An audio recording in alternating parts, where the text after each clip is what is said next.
México, Colombia, Argentina, España, Chile, Perú, Venezuela, Ecuador, Estados Unidos, Guatemala, República Dominicana, Bolivia, Costa Rica, Uruguay, Puerto Rico, Nicaragua, Panamá. Más de 87 países nos siguen cada día.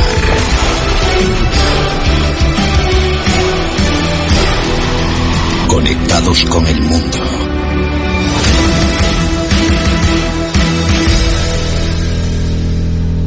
Desde prensamercosur.org presentamos nuestro programa Radio Podcast Enlace Iberoamericano, con base en España y Portugal y con el resto de la comunidad iberoamericana en la Unión Europea. Tenderemos puentes de comunicación e integración con personas y temas de nuestro interés. Radio Mercosur y su Enlace Iberoamericano, presentado desde España por Javier Pertierra, se emitirá los jueves en vivo y en directo. Enlace Iberoamericano, que comenzará a las 13 horas en Brasil, Argentina y Uruguay, 12 horas de Bolivia, Paraguay, Chile, Cuba y Venezuela, 11 horas de Colombia, Ecuador y Perú, 10 horas de México y Centroamérica, 18 horas de España. Escucha Enlace Iberoamericano en la radio y podcast Mercosur de www.prensamercosur.org.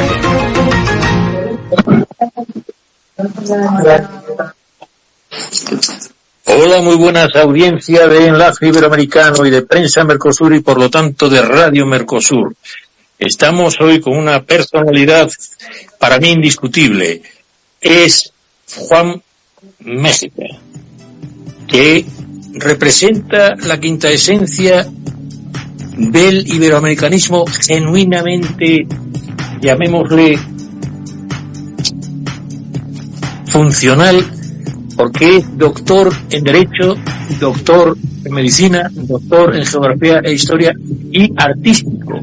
Aúna el arte y unos conocimientos humanísticos que hay que descubrirse, porque además ha conocido y seguido huellas que ahora contemplaremos y comentaremos, como con Rafael Altamira y otros muchos, y ha colaborado en ediciones y publicaciones de obra magna de los americanos, que los diferencia de los indianos. Una personalidad poliédrica en definitiva, y realmente yo la llamo casi renacentista, porque no se explica de otra manera dónde saca este hombre, uno, la fuerza de voluntad y por otro lado el tiempo, pero creo que nos guiará en ello. Además de, yo he titulado esto, nuestro tema, como un personaje, llamémosle, que a mí me desconcierta, sinceramente. Y yo creo que tiene un misterio, porque dice que tiene miles de musas que lo apoyan y que están en celo. Pero el tema lo llamo la epopeya de un talento genuino iberoamericano del siglo XXI. Y le digo que es un espíritu mágico y funcional y una personalidad poliédrica, polímata, o sea que abarca muchos campos y genial. Y ahora lo van a ustedes a descubrir. Yo he intentado imprimir su currículum y me lleva más de 70 folios. Y entonces, claro, tiene algún secreto. Esto es nuestro tema y nuestro invitado y colaborador.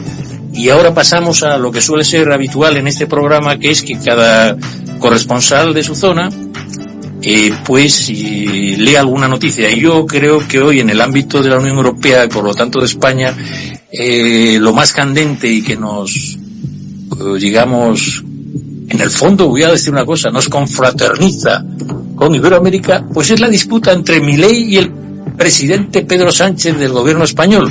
Y veremos por qué. Como dicen por aquí, nunca hay mal que por bien no venga. Y antes de pasar con nuestros corresponsales se lo voy a explicar. Vamos a dar las fechas clave. ¿Y por qué nos une toda esta controversia? También hay otra cosa, fíjese, les anticipo. Aquello que dice que amores reñidos los más queridos. Y nada más fraternal para, digamos, los españoles que los argentinos. Por ejemplo, la colonia mayor de asturianos probablemente esté entre México y Argentina, pero sin duda en Buenos Aires.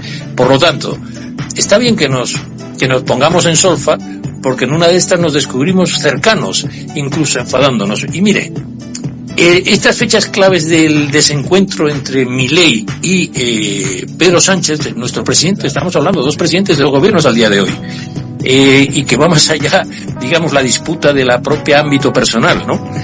En octubre del 22, Milei, que aquí era bastante desconocido, participa en un festival de Viva Voz que se supone que es el ámbito de centro derecha o de derecha, ¿no? Y ya dejó un recado y dice Milei: el zurderío, o sea, la roja, los zurdos, nos contamina la vida, somos superiores moralmente. Bien, esto no pudo pasar desapercibido. Ya Sánchez después apoyó a Massa, que Massa era el candidato peronista de que fue ministro de Economía y rival de Milei. Y dice que los argentinos, claro, querría que decidieran. Sánchez, repito, apoyó al peronismo de Massa. Pero luego tenemos otra importante brecha entre los dos, que es que una vez que gana las elecciones Milei, Sánchez no felicitó a Milei y tras su triunfo, cosa rarísimo porque, bueno, siempre se hacía así de España, y tampoco fue a la proclamación en Buenos Aires. O sea, Sánchez ya le hizo algunos feitos a Milei. Pero como creo que le interesa esta lucha a ambos contendientes, pues Milei va a Davos, a ese encuentro en enero del 24 de 2024, y le dice: hay un peligro para Occidente y la culpa es del socialismo. Hombre, Milei ya, presidente, como ven, sigue igual de combativo y no adquiere, digamos, hechuras de hombre de Estado, sigue estando un poco en la oposición, sinceramente. Pero ya la cumbre es que el ministro de Transporte de España, la voz de su amo, o sea, la voz de Pedro Sánchez, le dice en mayo del 2024 que Milei ingiere sustancias. Y claro, se desata una pequeña crisis política que no va más, pero claro, Milei se toma la revancha y entonces vuelve a esa cumbre que había hecho el año pasado de Vox, de festival digamos, de encuentro de derechas, y tacha y tilda de corrupta a la mujer de Pedro Sánchez. Claro, yo estoy aquí ante un jurista que me descubro, yo, saben que soy colegiado abogado aquí, pero bueno, ante él pues soy un mindundi, y claro, le faltó, creo que como hombre de Estado, cometió un grave error, a mi entender, el señor Milei. Porque la presunción de inocencia, si usted no cree, querido compañero, que si en vez de corrupta lo hubiera dicho presunta corrupta, no hubiera pasado gran cosa porque realmente había en la prensa algo de esto, ¿no cree que el apelativo presunto hubiera librado un poco esta controversia, querido Juan? O bien desviar la atención, como suele ocurrir entre los políticos, o como diría Maquiavelo, de tal forma que no se hieran ningún tipo de egos. Claro, pero lo de corrupta no se puede decirle a nadie si no tiene una sentencia judicial firme, ¿no es así? Sí, evidentemente.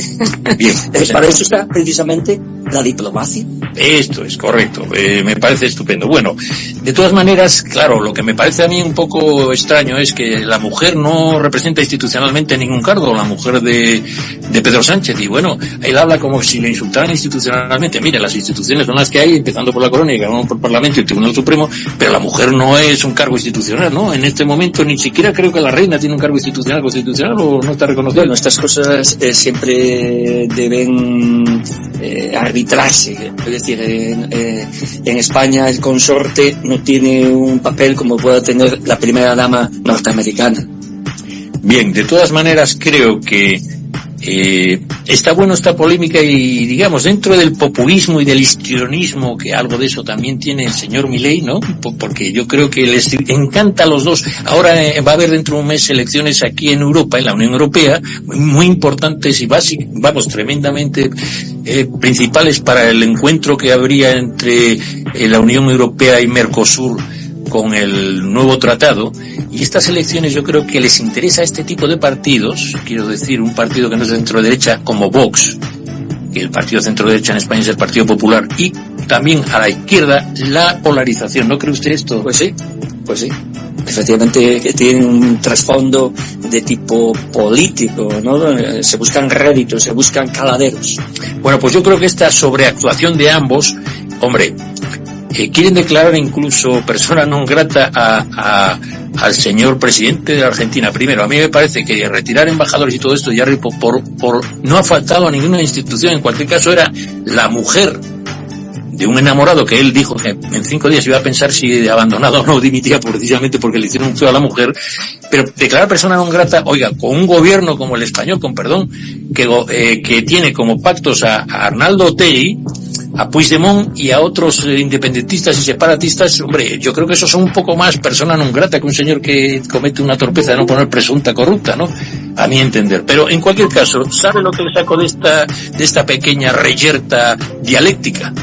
Pues que en el fondo nos queremos mucho el pueblo argentino y el pueblo español, y que estos señores lo que nos están diciendo es que estamos tan cerca que llegamos casi al desvarío doméstico. Yo creo que aquí hay un recelo entre el señor Pedro Sánchez, que es el presidente de la Internacional Socialista, y Milei, que representa ahora una nueva derecha liberal, que además vino a presentar el libro El Camino del Libertario, y que eso hablaremos en otro programa. Yo creo, querido director, si me permites, que bastante me he extendido, creo que esta polémica está zanjada porque los pueblos somos hermanos, y por encima de estos gobernantes seguiremos queriéndonos cada día más porque estamos cada día más cerca, y la prueba es este enlace iberoamericano. Paso la palabra a don Carlos Castañeda, que desde Colombia siempre nos sorprende con su rapidez y está muy cercano siempre en Bogotá, ¿no? A las mariposas amarillas del poder. Dígame usted, don Carlos Castañeda, ¿cómo andan las mariposas amarillas del poder? Y de Javi, con los muy buenos días aquí en Colombia, 11:16. Aquí en Colombia, escuchándolos atentamente a su invitado. Y yo sé que va a ser una charla pues muy amena y de mucha construcción. Me gustó su frase, los pueblos somos hermanos, y la verdad que hay veces las decisiones se delegan en una sola persona.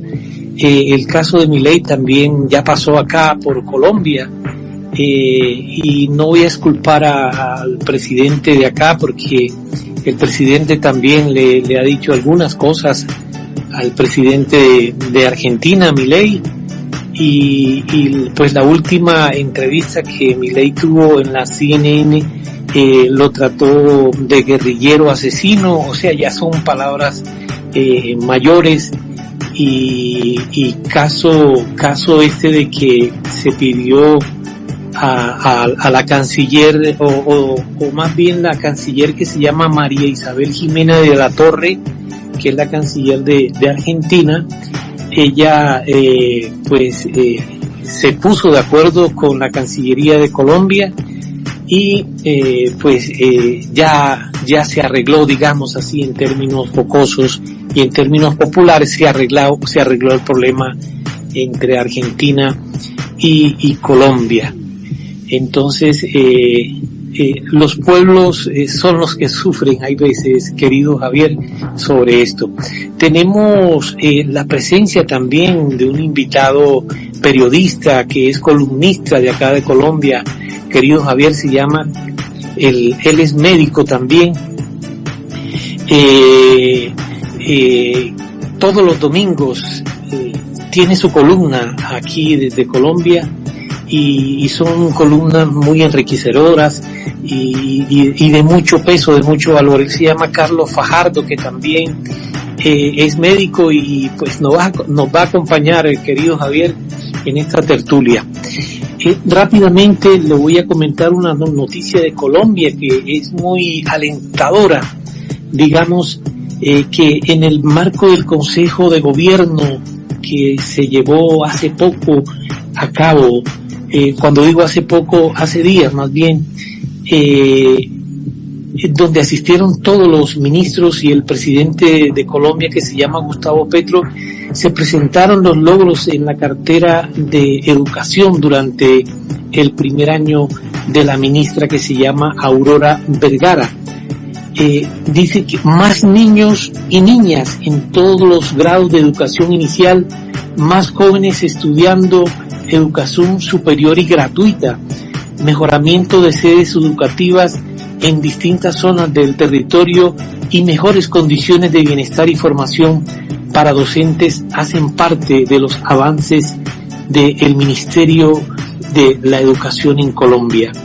Actualmente en el país hay 55.481 niños y niñas matriculados en los grados de prejardín y jardín, de los cuales 20.492 son nuevos.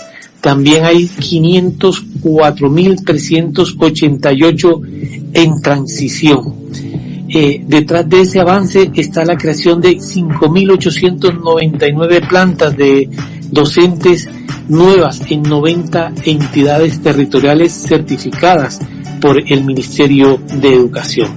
Así que estamos muy contentos, más colegios con educación gratis para los niños de recursos muy bajos aquí en el país, Javier.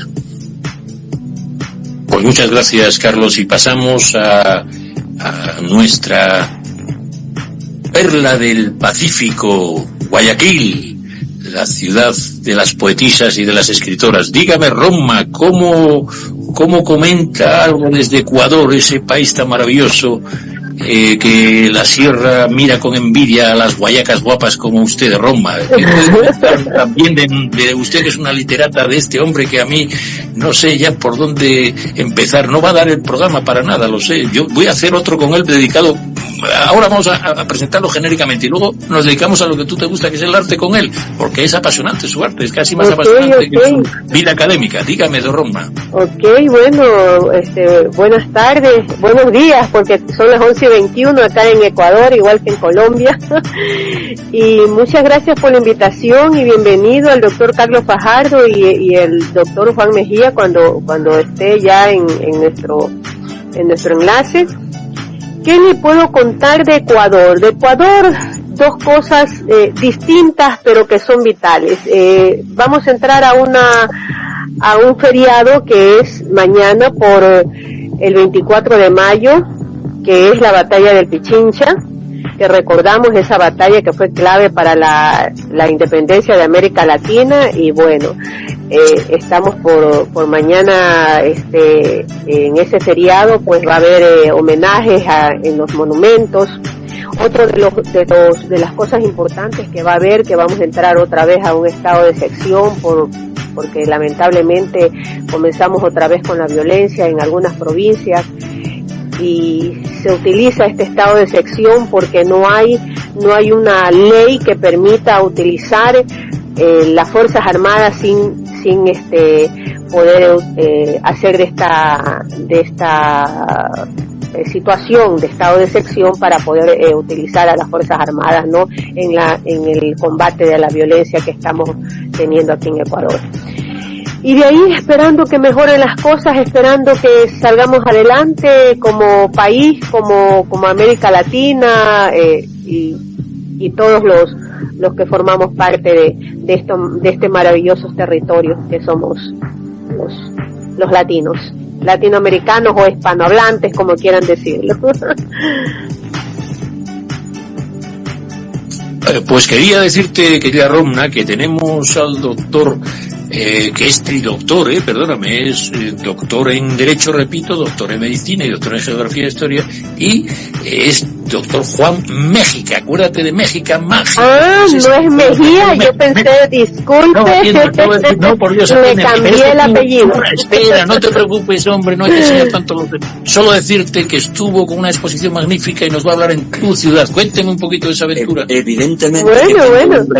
Tengo un recuerdo excepcional de Ecuador, porque he estado en 2 estadías en el país, conozco bien el país, y tuve la suerte de inaugurar y dar grandes conferencias en Ecuador. Concretamente, me recordarán en el Museo Guayasamín, donde hay bastante obra mía, porque ahí celebré una gran exposición en el Museo Guayasamín, donde había 4 embajadores, y se excusó el presidente porque había coincidido con otro golpe de Estado o otro estado de excepción.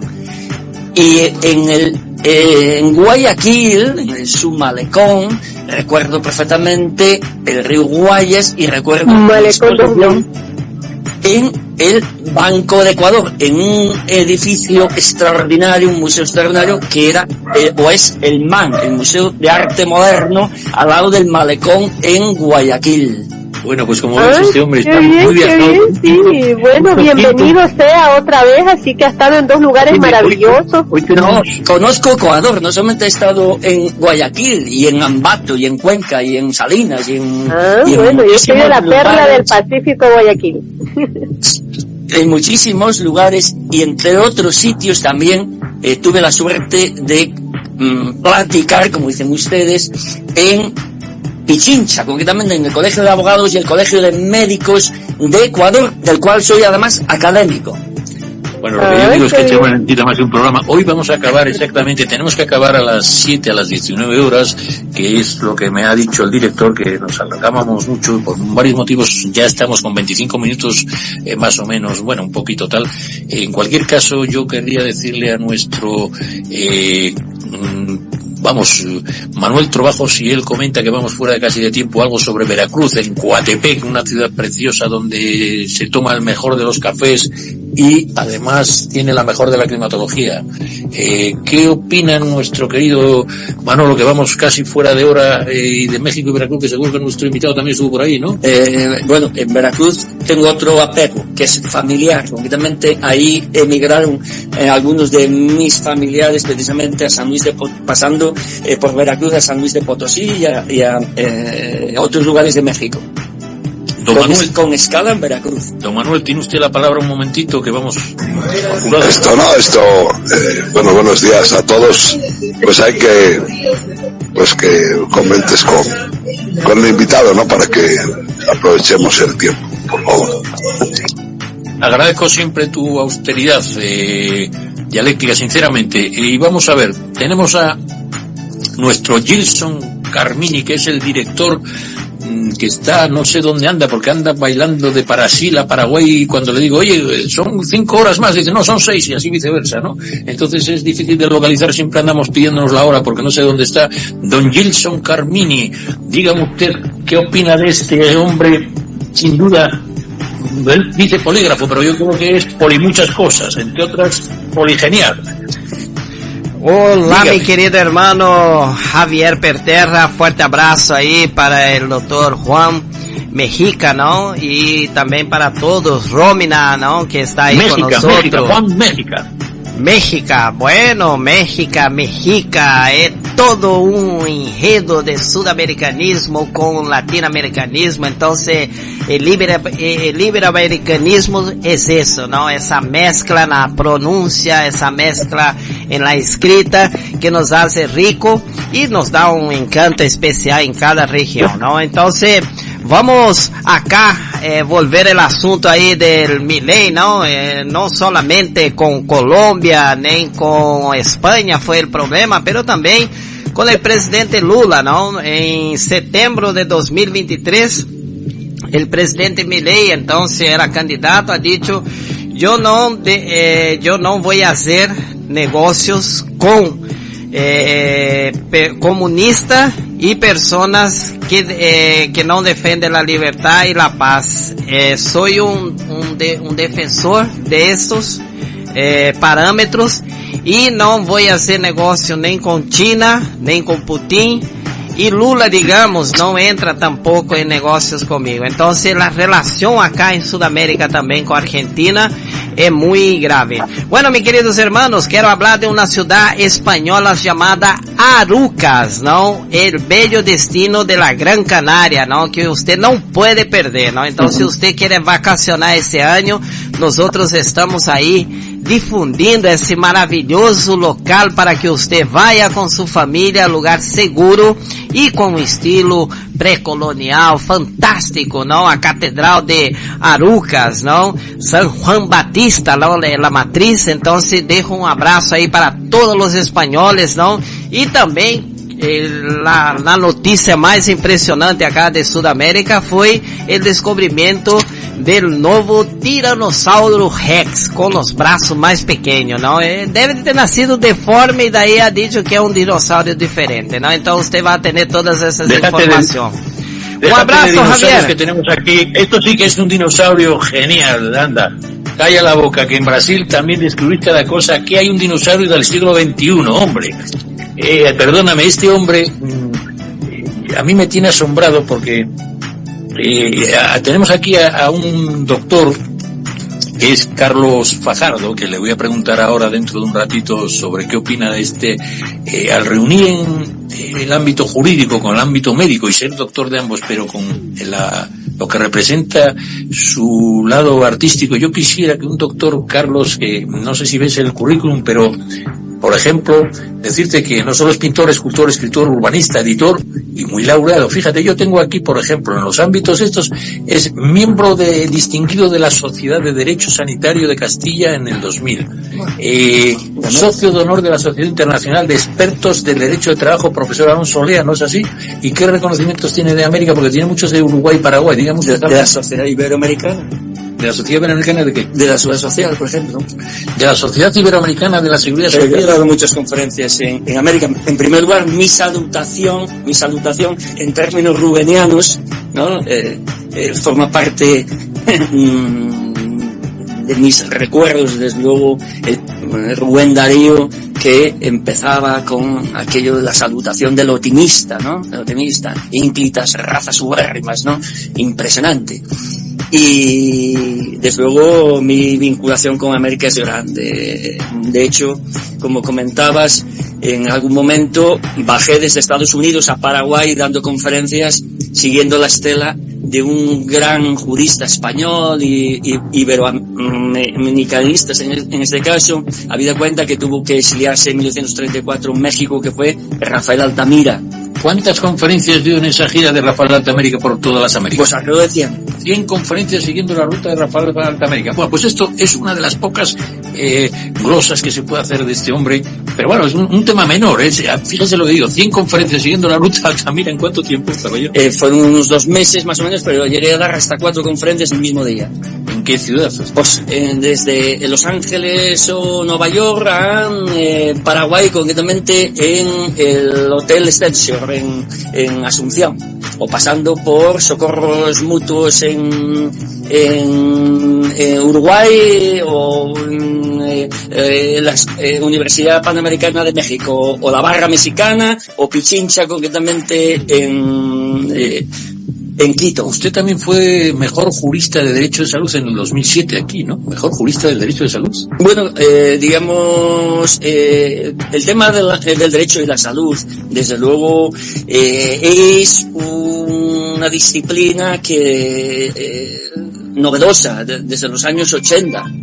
Desde los años 80, y hemos sido varios profesionales los que le hemos dado cuerpo, y en ese sentido yo siempre me he sentido muy a gusto precisamente recibiendo y trasladando esa nueva visión de lo que es el derecho y la salud, que están íntimamente vinculados, ¿no? Vale, y quería comentar. Es decir, hoy el paciente en España tiene una posición incluso de preponderancia sobre el profesional, sobre el médico. Tanto es así que yo he hablado de la nueva cultura de las negligencias médicas, por ejemplo, ¿no? Bueno, hay un o el médico indefenso. Sí, digo, hay un tema que ahora vamos a entrar en materia en breve, que es, antes de entrar sobre el libro la obra magna que estás haciendo de 5 ediciones de los americanos. 5 tomos. 5 tomos, de la obra Americanos de Occidente. Pero espera, quería comentarte algo que también nos vincula con Iberoamérica, con Latinoamérica, con las Américas, el premio Prever, ¿no? No hay una cierta... Bueno, yo pertenezco a una sociedad que son los premios Prever, que es a nivel iberoamericano posiblemente la más importante en cuanto al campo de la salud laboral, la salud ambiental, que preside el doctor Rafael Ruiz Calatrava, que de hecho hay una fundación en Ecuador que lleva su nombre. Y desde luego... Ecuador hay una fundación que lleva el nombre de Rafael Ruiz Calatrava. Bien, pues ya sabemos otra cosa para que Romna desde Guayaquil nos conozca, pero... ¿Y esa fundación Prever de qué trata? Bueno, los premios Prever, como digo, y en general, todo lo que es el Consejo General de Relaciones Industriales, como digo, trata de abordar las medidas de la prevención en el campo industrial, en el campo de la salud y en otros ámbitos. Y puede decirnos también, antes señaló usted el tema de Rubén Darío. ¿Puede insistir un poquito? Bueno, de Rubén Darío me siento heredero incluso, habida cuenta que fui el presidente de todos los actos que se realizaron en el año 2005 a raíz del centenario de la estancia de Rubén Darío en el Bajo Nalón. He de señalar que Rubén Darío en el 2005, en el 2008 y el 2009 veraneó a orillas del Nalón, en Asturias, en el norte de España. Y yo me encargué precisamente de recordar esa efemérides, no solamente recordar, sino incluso de recoger y comentar y glosar la obra que escribió Rubén Darío a orillas del Nalón, en unos casos de tipo periodístico, sobre todo para la Nación de Argentina, pero también algún poema que son muy poco conocidas. No es una obra mayor, es una obra menor, pero desde luego que nosotros, la Fundación México, recogimos en varios libros relativos precisamente a esa estancia de Rubén Darío en el Bajo Nalón. Incluso se descubrió una gran escultura, el barco de Rubén Darío. Estoy hablando de una pieza de 13 metros y medio por 10 metros y medio de alta. ¿Y cuánto pesa eso? No, digamos, se construyó con una gran empresa, y ahí está precisamente como un recuerdo de esa estancia de Rubén Darío, insisto, a orillas del Nalón. Pues muy bien, esto es parte de lo que usted se identifica con Iberoamérica, pero hay algo, yo cuando quieren levantar la mano, porque eso es una tertulia también, además de que el entrevistado, pues intentamos que el invitado se encuentre bien, cualquier corresponsal, porque Carlos Fajardo igual tiene alguna pregunta médica o de salud laboral que quiera comentar, puede levantar la mano. En esta tertulia yo quería preguntarle Pero bueno, en las conferencias que yo impartí en América no solamente abarcaba el tema del derecho de salud, abarcaba, por ejemplo, temas como la sostenibilidad. Yo creo que he sido uno de los pioneros en España de hablar de sostenibilidad. Y desde luego América, que desde el punto de vista o desde todos los puntos de vista me recuerda al paraíso. Siempre digo concretamente que los grandes ríos, los grandes jardines y los grandes árboles los he descubierto en América, no en Europa. Bueno, por supuesto, aquí nuestro amigo Carlos Castañeda siempre hemos dicho que el país más guapo, más bello, de la belleza del mundo mundial es Colombia. Colombia no lo conozco, curiosamente, pero sí, por ejemplo, desde en Uruguay, en este caso Montevideo, desde el piso 50 de un hotel, veía el Paraná y pensé que era la mar. Y era el río, la desembocadura concretamente del Paraná, ¿no? Es decir, siempre me han impresionado los ríos en América. Usted como artista puede, porque además pintor y escultor, puede tener... Tengo muchísima obra en América. Correcto, sensibilidad. Y le quería comentar, hizo una distinción que a mí me parecía asombrosa, que es entre el indiano y el americano. Sí, sí. ¿Puede comentar a nuestros oyentes cuál es la diferencia? Pues muy sencilla. El indiano no es tanto de edad como de instituciones o algo así. Sí, muy sencilla. Concretamente, el indiano es aquel que va a América pero con un cargo institucional, mientras que el americano es aquel que va a América en busca de fortuna, es decir, es el inmigrante económico. El indiano, que incluso se escribe con Y,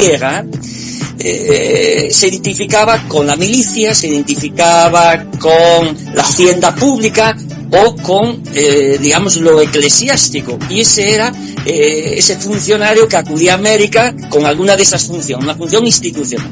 Mientras que a partir de 1853, cuando empiezan a emigrar, por ejemplo, los asturianos a América, van en busca de porvenir, de una vida mejor, de hacer fortuna a la postre, de hacer las Américas.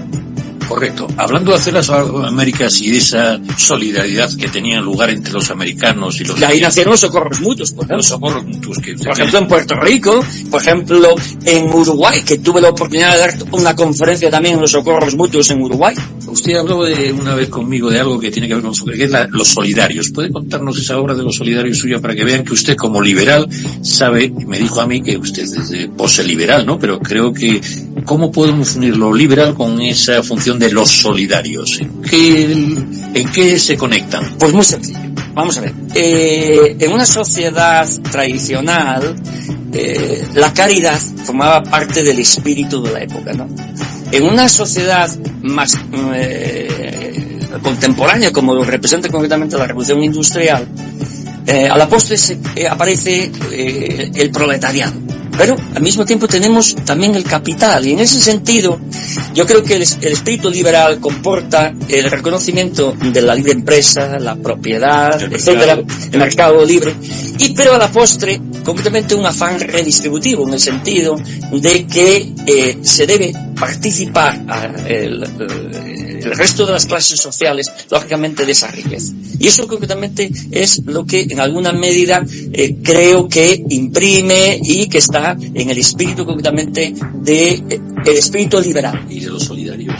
Los solidarios vienen, digamos, unido precisamente a ese afán, a ese espíritu de trasladar a la sociedad pues ese efecto redistributivo. Yo lo he visto muy claramente en Estados Unidos. Es que Los Solidarios es una obra suya que ha llamado la atención en una notaría, porque alguien dijo que si vas a Gijón hay que ver 5 cosas. 5 cosas. Y una de ellas es ese gran cuadro escultura, porque en realidad participa de ambos géneros, sería un híbrido de pintura y escultura, pues que está precisamente en la sala de juntas de una gran notaría de Gijón. Entonces, un hombre como usted, liberal, que comprende la naturaleza solidaria del liberalismo al final, ¿no es así? Sí, claro, yo me siento heredero, por ejemplo, de la tradición orteguiana y de los krausistas y de la institución libre de enseñanza. Ortega sé, yo soy yo en mi circunstancia, y no sabe la segunda parte de la gente, mucha gente, es que si no ayudo a mi circunstancia o si no salvo a mi circunstancia, no me salvo a mí mismo, ¿no? Efectivamente.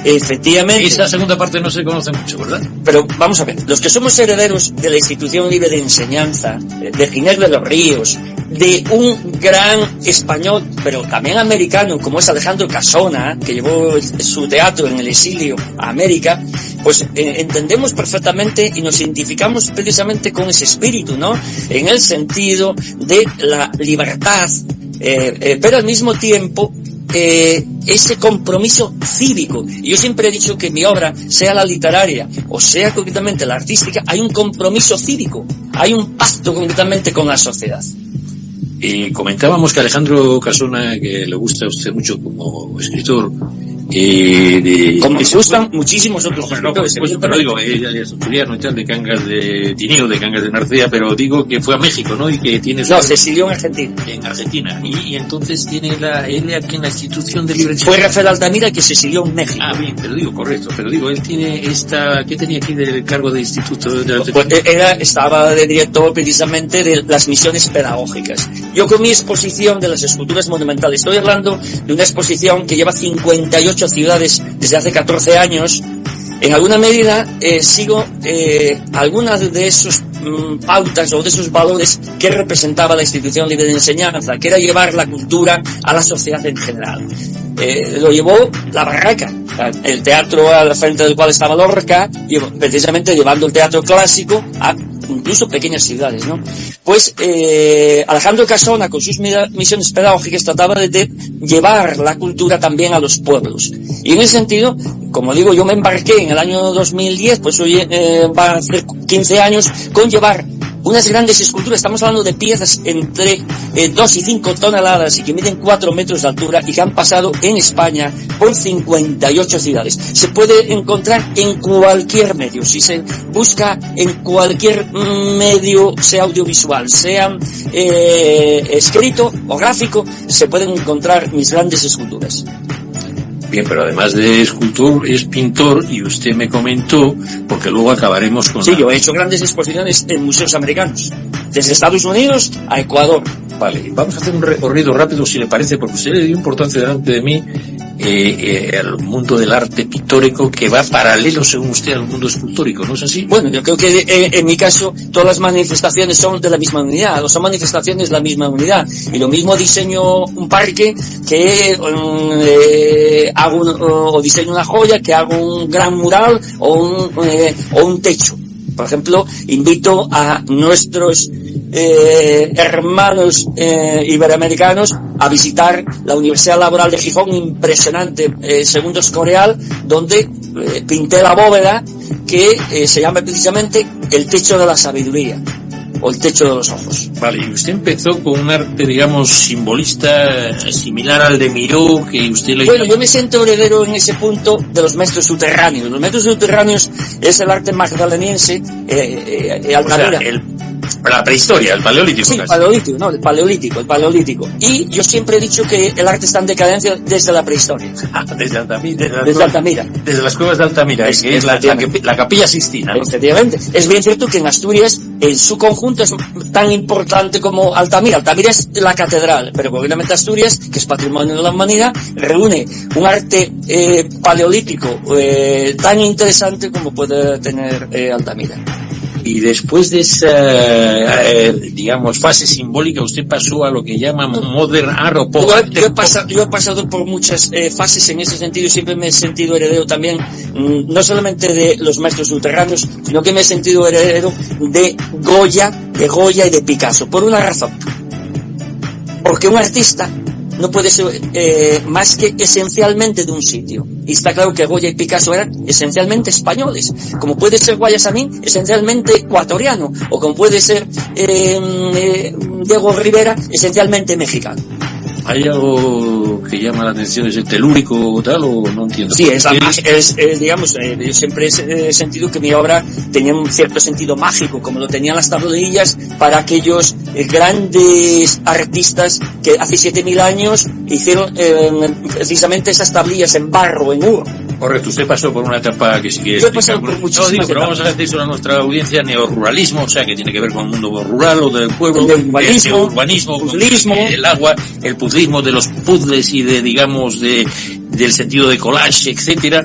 El ojocentrismo, el impresionismo abstracto, el neocubismo. El neocubismo. Y ahora está en ese impresionismo abstracto que parece que la arruga es bella. Sí. Concretamente creo que he incorporado al arte aspectos nuevos, como puede ser la arruga. Es decir, siempre se ha tratado, por ejemplo, en los lienzos, de que el paño fuese un paramento plano, y yo siempre he dicho que una línea curva vale más que 1.000.000 de líneas rectas. Pues bueno, pero es referido a la tierra, ¿no? Porque, vamos, usted y yo ya vamos para mayucos, que decimos vamos para mayorcitos, tenemos mucha juventud acumulada, y entonces, ¿qué representa para un hombre tan mágico como usted esa arruga de la tierra? Bueno, yo me siento, en la medida que se me ha definido como un campesino ilustrado, entonces los campesinos viven entre la tierra y el cielo. Así pues, yo trato el cuadro como una heredad. Lo trato como si fuese precisamente esa tierra que yo siempre he tenido especial apego, porque como digo, procedo del mundo rural. Vale, y esas magnas esculturas enormes que pesan toneladas, ¿cómo les llama usted que sigue paralelo a ese arte? ¿Cuerpos extraídos? ¿O cómo? No, eso son formas extruidas. Creo que también debo ser de los poquísimos escultores que han abordado el volumen desde todos los puntos de vista, y una de ellas son mis formas extruidas. Vale, fíjense cómo podemos saltar de un tema a otro. Voy a dar otro salto mortal para que nuestra audiencia le comprenda. Usted tiene aquí, estoy viendo en su currículum, mucha obra de derecho urbanístico y ¿se considera un urbanista? No, únicamente que sí he diseñado edificios, concretamente la Fundación hay arquitectos, yo soy el que diseña los edificios y los arquitectos son los que establecen, digamos, parámetros como puede ser el cálculo de densidades o de otros aspectos. Pero una cosa es el arte o el diseño y otra cosa es luego, digamos, la parte práctica. Pero también, la nadería, usted también hace o diseña, hablando de diseños, joyas y... Sí, y ropa, y textiles, y grabados, y cristalerías, y cuberterías, y muchísimas cosas. ¿Sabe que hoy me acuerdo de usted? Con ese afán telúrico y que es en definitiva un hombre decía usted que es un campesino ilustradísimo. Ilustrado. Artísticamente ilustrado. Me acordé de un pintor catalán que lo leí y me acordé de usted. Tenemos que hacer un perfume que recoja lo mejor de los aromas iberoamericanos. Desde el punto de vista de un asturiano como usted. Pues estoy seguro concretamente que un paraíso como es América nos brindaría posiblemente el mejor perfume del mundo. Bien, oye, pues también decirte que hablando de perfumes, usted tiene un hijo maravilloso, que es Alejandro, y que yo estoy asombrado porque diga a nuestra audiencia en dónde trabaja su hijo. Pues posiblemente hoy en el mejor laboratorio del mundo, que es el hacedor de partículas. En el mejor laboratorio del mundo de partículas subatómicas, ¿no? Sí. Bueno, diga a la gente lo que es el CERN, que está en Suiza. Pues el CERN es un consorcio de varios países donde se hacen experimentos con átomos y con masas atómicas. Por ejemplo, el bosón pues, se descubrió ahí, entre otros aspectos, ¿no? Y ya que estamos acabando, repito, si hay alguno que tenga una preguntita, que levante la mano virtual, solo por ir deprisa. Usted le escribieron Rajoy, Aznar y Zapatero cartas, estos todos presidentes de gobiernos españoles, porque usted escribió un libro que se llamaba Españecer. Españecer. Qué bonito. Es un término, un vocablo que inventé usted. Sí, que inventé. Perdón, en el sentido que yo me sentía, cuando voy a América siempre me he sentido un embajador de España, y en ese punto yo iba a América españeciendo, sintiéndome concretamente a gusto en las tierras de las Américas. Y españecer, según usted, representa repensar España. Sí, no solamente eso, sino concretamente representa que en alguna medida creo que represento la ciencia y el arte. Y en ese punto, sea en Estados Unidos, que me querían hacer norteamericanos, los americanos muchas veces, sea en Ecuador, sea en México o sea en Paraguay, siempre me he sentido a gusto en América y me sentía que en alguna medida pues era ese embajador de esa España concretamente que combina arte y ciencia como el mejor de los que vuela el tiempo, tempus fugit, sobre todo en el arte. Sí. Y entonces usted hablaba que de este paso por el mundo hay algo que le llamó la atención de este mundo asturiano, que era el gaitero, famoso en el mundo entero, que era lo que más decías tú que oías de allí, ¿no? Bueno, eso está en las fotografías de nuestros americanos, de aquellos que fueron a las Américas. Algo que nunca faltaba en sus celebraciones era la botella de sidra al gaitero. Por tanto, era un símbolo, o es un símbolo muy, de asturianía, americanismo, ¿no? Y hasta el punto que el Ayuntamiento de Villaviciosa en su día me pidió que diseñase 3 parques, que no se llevó a cabo ninguno. Eso sí, están ahí los proyectos y pueden ser exportables también a América, porque también ahí estuvo Eva con su manzana. Además usted es caballero de Santiago y caballero de la Orden de Yuste, entre otras muchas cosas. Sí, ¿no? Claro. Comente a nuestros oyentes qué es ser caballero de Santiago en España. Bueno, vamos a ver, yo en este punto diría que tengo la suerte de tener grandes amigos o personas que me aprecian, y en ese sentido una distinción es, diríamos, un reconocimiento, pero que siempre he agradecido, sea en los pueblos más pequeños o sea en los pueblos más grandes. El último, por ejemplo, el nombrarme académico de medicina de Ecuador. Bueno, pues como ves, en Ecuador te deben de querer mucho y por eso está aquí Rona. Usted también da, antes de pasar a los americanos del occidente, que me parece que es clave y se nos está agotando el tiempo, los premios estos de Repsol de Arquizna, que bueno, Arquizna es una asociación de ingenieros y químicos de Ciudad Real, que es donde está la Repsol, que es una multinacional española, y en ese deseo de que la salud laboral forme parte de nuestra actividad, en el sentido de que se haga sin riesgos, pues tienen arbitrado, instituido unos premios que son los premios Arquizna, y que yo me encargo de realizar a través de una obra que se llama El Ángel Obrero. El Ángel Obrero. Coima. ¿Y eso tiene que ver con la química de todo esto? Pues tiene que ver con el mundo industrial.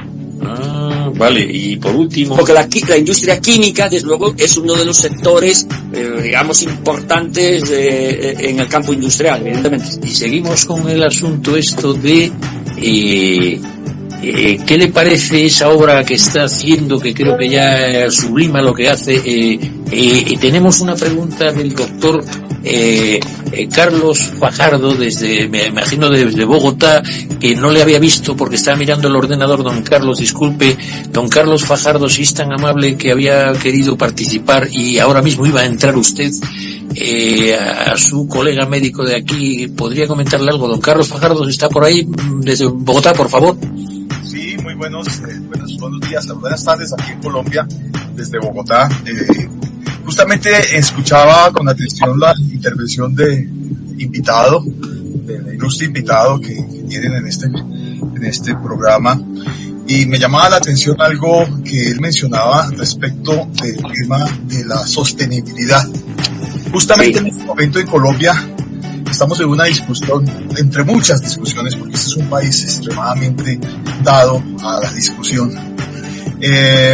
Estamos en una discusión justamente con nuestro sistema de salud, y uno de los temas que se viene tratando es el tema de la sostenibilidad del mismo.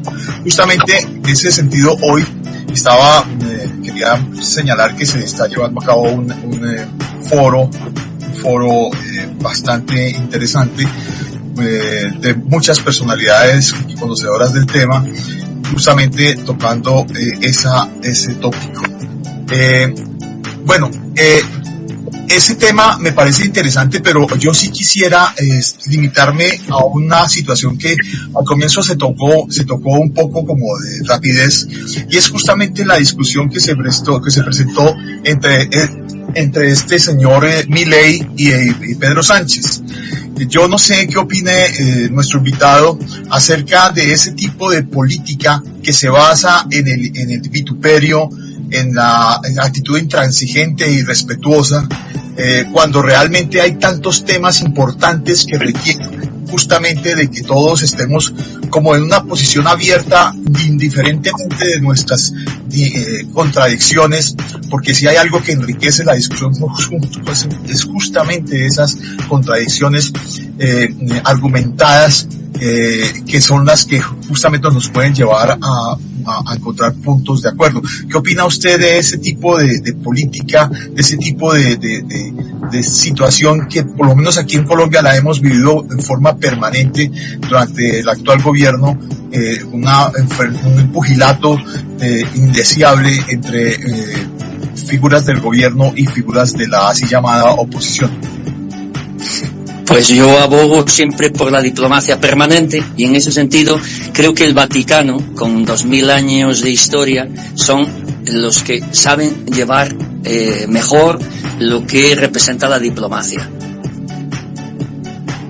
Bueno, pues como ves, este es una persona que intenta ser en ese sentido muy delicado, y tienes que comprendernos porque también nosotros, repito, lo que yo intento decirte, querido Carlos, es que desde aquí, por lo menos desde la editorial de Enlace Iberoamericana, no creo que debamos de criticar a nuestros hermanos, debemos de dar propuestas de soluciones unos a otros, no debemos ensañarnos. Si la familia se pelea, los de afuera nos destrozan, y hay grandes, llamémosle imperios, que no les interesa que vayamos unidos e integrados.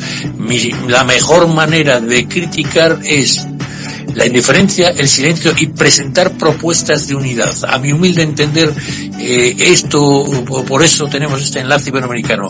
No queremos enfrentamientos, queremos puentes, no queremos muros. Y por último, creo que vamos a hablar de su obra, ya digo, 5 volúmenes, y está en el primero, Americanos del Occidente de Asturias.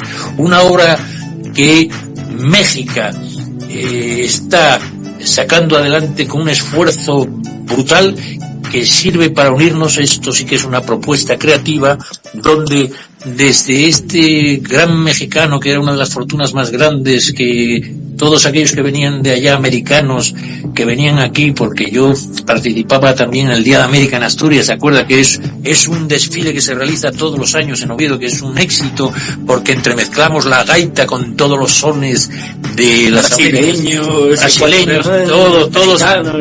todos. Aquí las brasileñas tenían un éxito tremendo con la samba.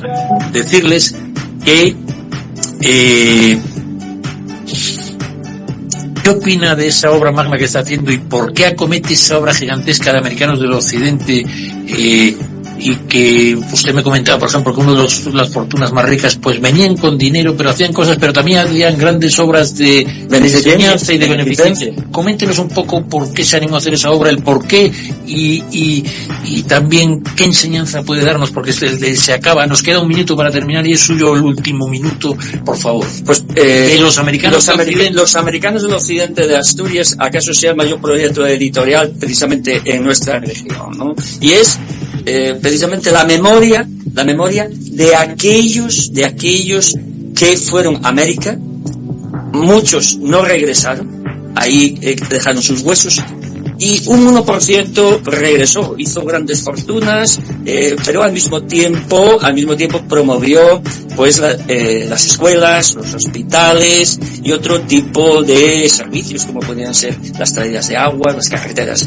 Y en ese sentido yo me siento vinculado a ellos porque mis familiares emigraron. Yo tengo familiares en Estados Unidos, en México, en Perú, en Uruguay, en Argentina, un montón de sitios, y al mismo tiempo otra parte de mi familia son los que construyeron las grandes mansiones de estos americanos. Y en ese sentido creo que debemos recordarlos, debemos abogar precisamente porque su recuerdo permanezca como ejemplo de trabajo, de esfuerzo. Pues querido Juan Méjica, yo cerraría este programa porque ya se nos acaba el tiempo ahora mismo con la siguiente frase que usted dijo. Tiene 1 millar de musas en celo detrás de usted. Un millón. Bueno, me quedo corto, pero es usted un poco vanidoso, ¿eh? 1 millón. No serán muchas para un hombre como usted, que tiene una mujer tan guapa y elegante, que ella no se cela de las musas, señora. 1 millón de musas en celo. Lola, ¿no te celas un poco de las musas? No. Bien, pues entonces voy a acabar con otra frase que te gustará más. Usted dijo que el genio, como la fe, ¿se tiene o no? Se tiene. Bien, sí. Pues yo digo, Juan Méjica no solo tiene genio, Juan Méjica no solo tiene genio, sino que tiene una gran fe iberoamericanista, ¿cierto? Efectivamente, siempre me sentiré muy a gusto en América, porque siempre me han tratado fenomenalmente, y es como si estuviese en mi casa. Tenemos que acabar el programa porque aquí hay un problema de intendencia. Siento mucho, don Carlos, salvo que sea rapidísimo su pregunta, pero tenemos ya que acabar el programa en punto. Dígame, don Carlos, el doctor Fajardo, dígamelo. ¿Cómo no? Una advertencia amistosa y una invitación al doctor Juan Méjica. Yo lo quiero advertir que usted dijo en un comienzo que no conocía Colombia, y créame que ¿sí? Está perdiéndose de mucho. El gran peligro que usted tiene de venir a Colombia es justamente que se enamore y no quiera volver a salir de esta tierra. Esa es la advertencia y la invitación a que venga a visitarnos. Muchas gracias. Espero ir a Colombia. Muchas gracias, Carlos. Por supuesto que tiene que conocer el país más bello del mundo mundial, de las mariposas amarillas y de Gabo, y también de Carlos Castañeda. Un abrazo, don Carlos, muchas gracias por su confianza. Hasta pronto a nuestros oyentes, escuchantes y audiencia. Prensamercosur.org presentamos nuestro programa Radio Podcast Enlace Iberoamericano, con base en España y Portugal y con el resto de la comunidad iberoamericana en la Unión Europea. Tenderemos puentes de comunicación e integración con personas y temas de nuestro interés. Radio Mercosur y su Enlace Iberoamericano, presentado desde España por Javier Pertierra, se emitirá los jueves en vivo y en directo. Enlace Iberoamericano, que comenzará a las 13 horas en Brasil, Argentina y Uruguay, 12 horas de Bolivia, Paraguay, Chile, Cuba y Venezuela, 11 horas de Colombia, Ecuador y Perú, 10 horas de México y Centroamérica, 18 horas de España. Escucha Enlace Iberoamericano en la radio y podcast Mercosur de www.prensamercosur.org.